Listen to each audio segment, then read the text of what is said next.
Assalamualaikum dan salam sejahtera semua. Topik forum kita pada hari ini ialah tragedi 13 Mei 1969, punca dan pengajaran. Sebelum saya memulakan perbincangan kita pada hari ini, saya ingin memperkenalkan ahli panel kita yang tidak asing lagi. Sebelah kiri saya Aiman Hafizuddin bin Abdul Wahid. Sebelah kiri ujung saya ialah Muhammad Ikhwan bin Sulaiman. Dan sebelah kanan saya Nur Aisyah binti Lawisau. Dan saya sendiri ialah Muhammad Syafiq Syarul bin Rodim. Sebelum saya memulakan perbincangan kita pada hari ini, izinkan saya mengupas sedikit tajuk forum ini. Peristiwa 13 Mei 1969 ialah insiden perusuhan kaum yang berlaku dan kemuncak masalah perpaduan di Malaysia. Tragedi ini merenggut banyak nyawa dan serta harta benda. Baiklah, mari kita mulakan dengan merenung sejenak mengenai latar belakang sejarah tragedi ini. Bolehkah panel Aisyah memberikan satu latar belakang sejarah tragedi 13 Mei 1969 di Malaysia? Oke, terima kasih Muhammad Syafiq selaku moderator kita pada kali ini. Pada 10 Mei 1969, Barisan Nasional iaitu BN menang dalam pilihan raya umum Malaysia. Ini menyebabkan kekecewaan dan perasaan tidak puas hati di kalangan beberapa kumpulan etnik terutamanya Melayu dan Cina. Pada 13 Mei 1969, ketegangan etnik mencapai kemuncaknya apabila keganasan berlaku di Kuala Lumpur dan menyebar ke beberapa bandar besar di seluruh negara. Terima kasih. Oke, terima kasih atas pendapat panel Aisyah. Bolehkah panel Ipan memberikan satu latar belakang yang terjadi pada tragedi 13 Mei 1969? Oke, terima kasih. Untuk pendapat saya, Rumah Menteri Besar Selangor merupakan salah satu latar belakang yang sangat penting dalam peristiwa ini. UMNO telah mengadakan perarakan balas pada pagi 13 Mei 1969 yang mengakibatkan terjadinya peristiwa ini. Hal ini adalah kerana perasaan emosi yang tinggi dan kurangnya kawalan dari kedua-dua pihak. Perarakan ini tidak dirancang. Orang Melayu berkumpul di Rumah Menteri Besar Selangor di Jalan Raja Muda Abdul Aziz di Kampung Baru, Kuala Lumpur. Datuk Harun Idris selaku Menteri Besar Selangor ketika itu cuba mententeramkan keadaan. Rupa-rupanya mereka yang berkumpul telah membawa senjata, pedang dan parang panjang dan hanya menunggu isyarat lampu hijau dari Datuk Harun Idris untuk mengamuk. Ketika berkumpul, cerita-cerita tentang kebiadaban adipati gerakan tersebar dan meluap-luap. Jam 3 petang datang berita kejadian pembunuhan orang Melayu di setapak hanya 2 km dari Rumah Menteri Besar Selangor. Oke, terima kasih kepada panel Ipan kerana memberikan pendapat latar belakang yang sangat bagus. Seterusnya, bolehkah panel Aiman memberikan salah satu latar belakang yang lain atas kejadian tragedi 1969 di Malaysia ini? Terima kasih Moderator Syafiq. Pada pendapat saya, antara peristiwa yang antara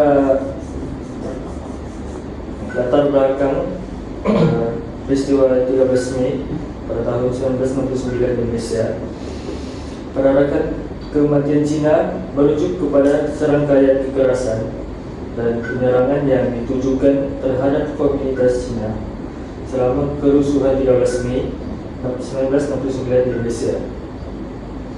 Selama kerusuhan tersebut, kelompok-kelompok Melayu menyerang warga Cina, membunuh banyak di antaranya dan merusak properti mereka.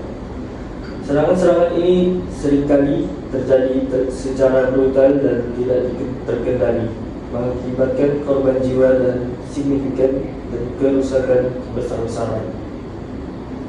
Peristiwa ini merupakan titik puncak dari ketegangan etnis yang berkembang dalam masyarakat Malaysia pada waktu itu dan telah meninggalkan bekas luka yang dalam sejarah negara kita. Oke, terima kasih kepada panel Aiman atas memberikan pendapat latar belakang yang sangat baik. Untuk mengetahui kronologi peristiwa 13 Mei 1969 ini, bolehkah panel Aiman menjelaskan apakah punca sebenar kejadian yang terjadi detik tercemas di Malaysia? Pada pendapat saya, antara punca-puncanya ialah yang pertama ialah hasutan politik. Beberapa pemimpin politik memanipulasi isu-isu perkauman untuk kepentingan politik mereka sendiri. Penggunaan hasutan politik dan retorik yang membahayakan bertujuan untuk memperoleh keuntungan politik yang meningkatkan ketegangan antara kaum. Punca yang kedua, kegagalan sistem keamanan. Sistem keamanan yang lemah pada saat itu gagal mengatasi ketegangan dan mencegah eskalasi konflik menjadi kekerasan massal. Oke, terima kasih kepada panel Aiman. Bagi pendapat panel Iqban, apakah punca-punca lain yang menyebabkan kejadian 13 Mei 1969? Oke, terima kasih kepada Syafiq selaku moderator kita pada hari ini. Bagi pendapat saya, kebencian darat di antara kaum adalah salah satu punca yang sangat penting dalam mewujudkan peristiwa berdarah pada tahun 1969 di negara kita ini.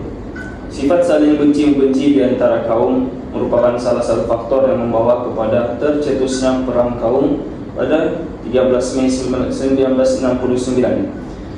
Secara umumnya, sifat sedemikian sudah lama terpendam di dalam hati setiap kaum. Namun begitu, sifat sedemikian tidak diterjemahkan melalui perbuatan sehinggalah setiap kaum benar-benar merasakan kesabaran mereka tercabar, dan sejurus dengan itu mereka bertindak mengikut perasaan tanpa memikirkan kesan yang bakal diperoleh tidak kira pada kaum sendiri, masyarakat serta negara. Oke, terima kasih kepada panel Iqban. Bagi pendapat panel Aisyah, apakah punca-punca yang lain? Oke, terima kasih moderator Muhammad Syafiq. Bagi punca-punca tragedi 13 Mei 1969, terdapat dua punca yang ingin saya terangkan. Yang pertama ialah kurangnya pendidikan dan pemahaman. Oke, dalam kumpulan etnik yang terdapat di Malaysia, mereka tidak mengetahui hak-hak dan tanggung jawab masing-masing, dan ini menjadikan ia sebagai faktor berlakunya tragedi tersebut, dan ia menyumbang kepada kekecauan dan ketegangan antara etnik-etnik tersebut. Yang seterusnya adalah kegagalan penguatkuasaan undang-undang. Kegagalan pihak berkuasa untuk mengawal dan menangani ketegangan secara efektif juga menyumbang kepada eskalasi tragedi ini. Oke, terima kasih panel Aisyah. Terima kasih atas pendapat Anda. Berdasarkan peristiwa ini, apakah pengajaran yang dapat diambil dari mengelakkan peristiwa ini berlaku sekali lagi? Bolehkah panel Aiman memberikan pengajaran? Oke, terima kasih moderator Syafiq. Antara pengajaran yang boleh diambil dari tragedi ini ialah penekanan pada perpaduan. Pentingnya mempromosikan perpaduan dan kesepaduan antara semua kaum dalam masyarakat untuk mencegah konflik yang berbahaya. Pengajaran yang kedua, kesedaran politik yang matang.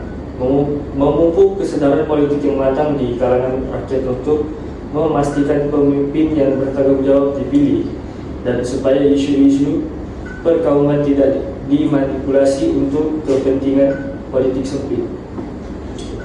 Baiklah panel Aiman, terima kasih atas pengajaran yang Anda telah berikan. bolehkah saya meminta pendapat lain daripada panel IPAN mengenai pengajaran yang lain daripada peristiwa ini? Oke, sebelum saya meneruskan tentang pengajaran, izinkan saya untuk memberi satu punca yang sangat serius, yaitu sentimen etnis dan agama. Tegangan etnis dan agama memainkan peran penting dengan ketidakpercayaan dan kecurigaan antara berbagai kelompok etnis yang berkembang menjadi konflik terbuka. Oke. Seterusnya, pengajaran yang saya dapat berikan dalam forum ini ialah pentingnya membangun persepahaman dan toleransi antara berbagai kaum untuk mencegah pergolakan etnik. Salah satu cabang yang dapat kita lakukan ialah mengadakan aktiviti-aktiviti yang dapat melibatkan seluruh kaum di negara kita. Terima kasih panel IPAN atas punca-punca dan pengajaran yang diberikan. Oke, seterusnya, apakah yang dapat disimpulkan daripada perbincangan kita pada hari ini? Bolehkah panel Aisyah memberikan kesimpulan pada apa yang kita bincangkan pada hari ini? Sebelum saya mengemukakan kesimpulan, saya ingin menerangkan tentang tindakan pemulihan yang berlaku. Oke, selepas tragedi 13 Mei ini berlaku, Kerajaan Malaysia telah mengambil langkah-langkah untuk memulihkan negara dan mewujudkan perpaduan antara kumpulan etnik.